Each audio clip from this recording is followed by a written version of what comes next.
Pasukan Rusia sedikit demi sedikit terus menggerogoti wilayah di timur, utara, dan selatan Ukraina. Media Ukraina, Strana, memberitakan bahwa tentara Vladimir Putin terus maju lebih dalam di Ukraina di wilayah Donetsk dan Kharkiv. Di Kharkiv, media tersebut mengabarkan Moskow telah mengambil alih Pesnoye di wilayah Kharkiv.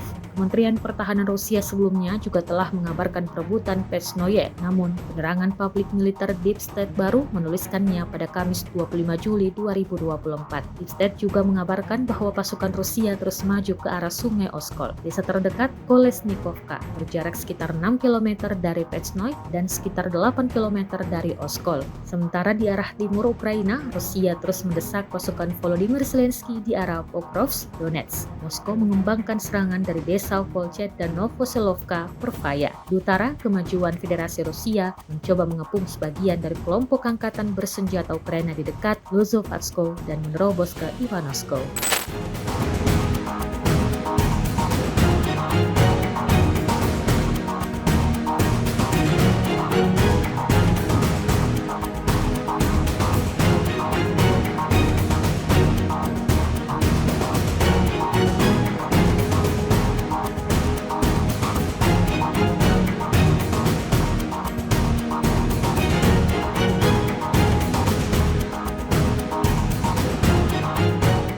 Download Tribun X sekarang, menghadirkan lokal menjadi Indonesia.